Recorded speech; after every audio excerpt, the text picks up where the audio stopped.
ನೂತನ ಮುಖ್ಯಮಂತ್ರಿ ಡಿಕೆ ಶಿವಕುಮಾರ್ ಅವರು ಸ್ವಕ್ಷೇತ್ರ ಕನಕಪುರದಲ್ಲಿ ಭರ್ಜರಿ ರ್ಯಾಲಿಯಲ್ಲಿದ್ದಾರೆ. ಕನಕಪುರ ಕ್ಷೇತ್ರದಲ್ಲಿ ಸಿಎಂ ಡಿಕೆ ಶಿವಕುಮಾರ್ ಕೃತಜ್ಞತಾ ರ್ಯಾಲಿ ಭರ್ಜರಿಯಾಗಿ ಸಾಗ್ತಾ ಇದೆ. ಹೋದಲ್ಲಿ ಬಂದಲ್ಲಿ ಮುಖ್ಯಮಂತ್ರಿಗೆ ಜನರ ಭರ್ಜರಿ ಸ್ವಾಗತ ಸಿಗ್ತಾ ಇದೆ. ಪ್ರೀತಿಯಿಂದ ಸ್ವಾಗತ ಮಾಡ್ಕೊಳ್ತಾ ಇದ್ದಾರೆ ಮುಖ್ಯಮಂತ್ರಿಗಳನ್ನ. ಮಧ್ಯಾಹ್ನದ ವೇಳೆ ಕನಕಪುರ ನಗರದಲ್ಲಿ ಸಿಎಂ ಡಿಕೆ ಶಿವಕುಮಾರ್ ಅವರು ಪೂಜೆಯನ್ನು ಸಲ್ಲಿಸಿದ್ದಾರೆ. ಮನೆ ದೇವತೆ ಕೆಂಕೇರಮ್ಮ ದೇವಿಗೆ ವಿಶೇಷ ಪೂಜೆಯನ್ನ ಮುಖ್ಯಮಂತ್ರಿಗಳು ಸಲ್ಲಿಸುತ್ತಾರೆ. ಕಾಯಿ ಕರ್ಪೂರ ಬೆಳಗ್ಗೆ ಈಡುಗಾಯಿ ಒಡೆದು ದೇಗುಲಕ್ಕೆ ಡಿಕೆಶಿ ಅಲ್ಲಿ ವಿಶೇಷ ಪೂಜೆಯನ್ನ ಸಲ್ಲಿಸಲಿದ್ದಾರೆ. ಸಿಎಂಗೆ ಅವರ ಸಹೋದರ ಡಿಕೆ ಸುರೇಶ್ ಮತ್ತು ಸ್ಥಳೀಯ ಲೀಡರ್ಸ್ ಸಾಥ್ ಕೊಟ್ಟಿದ್ದಾರೆ. ಮುಖ್ಯಮಂತ್ರಿ ಡಿಕೆ ಶಿವಕುಮಾರ್ ಅವರ ಸ್ವಕ್ಷೇತ್ರ ಕನಕಪುರದಲ್ಲಿ ಭರ್ಜರಿ ರ್ಯಾಲಿಯನ್ನ ಹಮ್ಮಿಕೊಂಡಿರೋದು, ಅವರಿಗೆ ಬೆಂಬಲವನ್ನ ನೀಡಿದ, ಅವರಿಗೆ ಮತ ಹಾಕಿದ ಕಾಂಗ್ರೆಸ್ ಪಕ್ಷದ ಕಾರ್ಯಕರ್ತರು, ಕನಕಪುರದ ಜನತೆ, ಬೆಂಬಲಿಗರು, ಅಭಿಮಾನಿಗಳು ಇವರಿಗೆ ಧನ್ಯವಾದ ಸಲ್ಲಿಸುವ ಕೆಲಸವನ್ನು ಕೂಡ ಮಾಡಲಾಗಿದೆ. ಕೆಂಕೇರಮ್ಮ ದೇವಿಗೆ ವಿಶೇಷ ಪೂಜೆಯನ್ನು ಮುಖ್ಯಮಂತ್ರಿಗಳು ಸಲ್ಲಿಸಿರುವ ದೃಶ್ಯಗಳನ್ನು ನೀವಿಲ್ಲಿ ನೋಡ್ತಾ ಇದ್ದೀರಾ.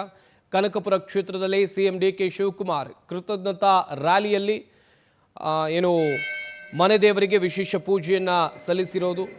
ಇನ್ನೊಂದು ಕಡೆಯಲ್ಲಿ ಈ ಸಂದರ್ಭದಲ್ಲಿ ಅವರ ಸಹೋದರ, ಇನ್ನುಳಿದಂತೆ ಕಾಂಗ್ರೆಸ್ನ ಕಾರ್ಯಕರ್ತರು ಕೂಡ ದೇವಸ್ಥಾನದಲ್ಲಿ ಭಾಗಿಯಾದರು.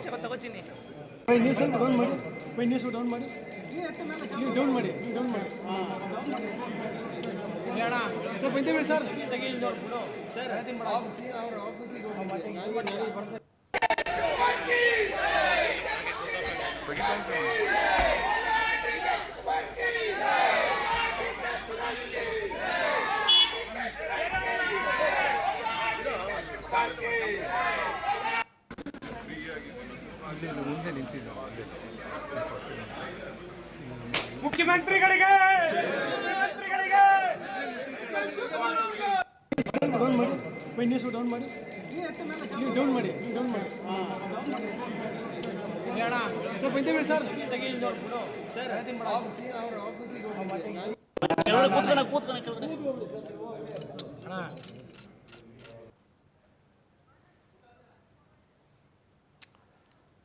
ಎಸ್, ಮಾಹಿತಿ ಕೊಡ್ತಾರೆ ನಮ್ಮ ಪ್ರತಿನಿಧಿ ಆನಂದ್. ದೂರವಾಣಿ ಸಂಪರ್ಕದಲ್ಲಿ ಜಾಯ್ನ್ ಆಗ್ತಾ ಇದ್ದಾರೆ. ಆನಂದ್, ಗಮನಿಸ್ತಾ ಇದ್ವಿ, ಒಂದು ಕಡೆಯಲ್ಲಿ ಪೂಜೆಯನ್ನು ಸಲ್ಲಿಸಿದ್ದಾರೆ ಮನೆ ದೇವರಿಗೆ. ಇತ್ತ ಮುಂದಿನ ಕಾರ್ಯಕ್ರಮಗಳಿಗೆ ಏನೇನು, ಮುಖ್ಯಮಂತ್ರಿ ಡಿಕೆ ಶಿವಕುಮಾರ್ ಎಲ್ಲಿಗೆಲ್ಲ ತೆರಳುತ್ತಾರೆ?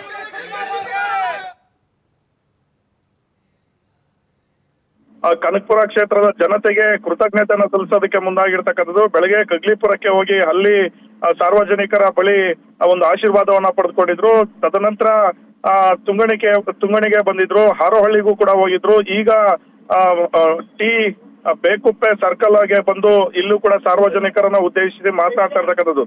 ಅವ್ರಿಗೆ ಹೋದಲ್ಲೆಲ್ಲ ಹಳ್ಳಿಗಳಲ್ಲಿ ಬೃಹತ್ ಒಂದು ಹಾರಗಳನ್ನ ಹಾಕಿ ಗ್ರ್ಯಾಂಡ್ ವೆಲ್ಕಮ್ ಮಾಡ್ತಾ ಇದ್ದಾರೆ. ಜೊತೆಗೆ ಡಿಕೆ ಶಿವಕುಮಾರ್ ಅವರು ಸಿಎಂ ಆಗಿರೋದಕ್ಕೆ ಸಂಭ್ರಮಾಚರಣೆ ಕೂಡ ಮಾಡ್ತಾ ಇರ್ತಕ್ಕಂಥದ್ದು.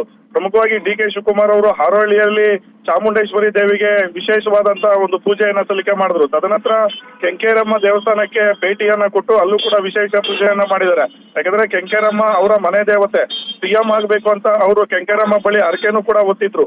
ಅದರಂತೆ ಈಗ ಸಿಎಂ ಆಗಿದ್ದಾರೆ. ಈಗ ಸಿಎಂ ಆದಂತೆ ಡಿಕೆ ಶಿವಕುಮಾರ್ ಅವರು ಕೆಂಕೇರಮ್ಮ ದೇವಸ್ಥಾನಕ್ಕೆ ಹೋಗಿ ವಿಶೇಷ ಪೂಜೆಯನ್ನ ಸಲ್ಲಿಕೆ ಮಾಡಿದ್ದಾರೆ. ಜೊತೆಗೆ ಈಡುಗಾಯಿ ಹೊಡೆದು ಕೆಂಕೇರಮ್ಮಗೆ ಒಂದು ಹರಕೆಯನ್ನ ತೀರಿಸಿರ್ತಕ್ಕಂಥದ್ದು. ಮುಂದೆ ಇನ್ನೂ ಬಹಳಷ್ಟು ಒಂದು ಗ್ರಾಮ ಪಂಚಾಯಿತಿಗಳಿಗೆ ಹೋಗೋದಕ್ಕೆ ಪ್ಲಾನ್ ಅನ್ನ ಮಾಡ್ಕೊಂಡಿದ್ದಾರೆ. ಪ್ರಮುಖವಾಗಿ ಮಧ್ಯಾಹ್ನ 2 ಗಂಟೆ ನಂತರ ಅವರು ಭೋಜನದ ವಿರಾಮವನ್ನ ತೆಗೆದುಕೊಳ್ತಾರೆ.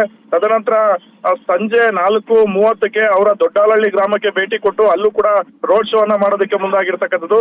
ಅಲ್ಲಿ ತಮ್ಮ ಗ್ರಾಮಸ್ಥರನ್ನ ಉದ್ದೇಶಿಸಿ ಭಾಷಣ ಕೂಡ ಮಾಡಲಿದ್ದಾರೆ. ತದನಂತರ ಸಾತನೂರು ಸೇರಿದಂತೆ ವಿವಿಧ ಒಂದು ಪಂಚಾಯಿತಿಗಳಿಗೆ ಹೋಗ್ತಾರೆ. ಅಂತಿಮವಾಗಿ ರಾತ್ರಿ 8 ಗಂಟೆ 9 ಗಂಟೆ ಸುಮಾರಿಗೆ ಕನಕಪುರ ಟೌನ್ ನಲ್ಲಿ ಒಂದು ಬೃಹತ್ ಒಂದು ಸಾರ್ವಜನಿಕ ಸಮಾವೇಶವನ್ನು ಕೂಡ ಹಮ್ಮಿಕೊಂಡಿರ್ತಕ್ಕಂಥದ್ದು. ಅಲ್ಲಿ ಮತದಾರರನ್ನ, ಬೆಂಬಲಿಗರನ್ನ ಉದ್ದೇಶಿಸಿ ಮಾತನಾಡ್ತಾ ಅವರ ಒಂದು ಆಶೀರ್ವಾದವನ್ನು ಕೂಡ ಪಡೆಯಲಿದ್ದಾರೆ. ಪ್ರಮುಖವಾಗಿ ಡಿಕೆ ಶಿವಕುಮಾರ್ ಅವರು ಕನಕಪುರಕ್ಕೆ ಒಂದು ಮೆಡಿಕಲ್ ಕಾಲೇಜನ್ನ ಮಾಡ್ಕೊಡ್ತಕ್ಕಂಥ ಒಂದು ಘೋಷಣೆಯನ್ನ ಹಿಂದೆ ಮಾಡಿದ್ರು. ಅದರಂತೆ ಸ್ಯಾಂಕ್ಷನ್ ಕೂಡ ಮಾಡಿಸ್ಕೊಂಡಿದ್ದಾರೆ. ಹಾಗಾಗಿ ತಾವು ಈ ಒಂದು ಕನಕಪುರ ಕ್ಷೇತ್ರಕ್ಕೆ ಏನೆಲ್ಲ ಕೊಡುಗೆಗಳನ್ನ ಕೊಟ್ಟಿದ್ರು, ಮತ್ತೆ ಜನ 8 ಬಾರಿ ಏನ್ ಇವರನ್ನ ಆಯ್ಕೆ ಮಾಡಲಾಗಿದೆ, ಅದೆಲ್ಲದಕ್ಕೂ ಕೂಡ ಡಿಕೆ ಶಿವಕುಮಾರ್ ಅವರು ಪ್ರತಿ ಗ್ರಾಮ ಪಂಚಾಯಿತಿಗೆ ತೆರಳಿ ಕೃತಜ್ಞತಾ ಒಂದು ಸಭೆಯನ್ನ, ರೋಡ್ ಶೋನ ನಡೆಸ್ತಿದ್ದಾರೆ. ಸಂಪತ್. Thank you Ananth. ಆಮೇಲೆ ಡೀಟೇಲ್ಸ್ಗಾಗಿ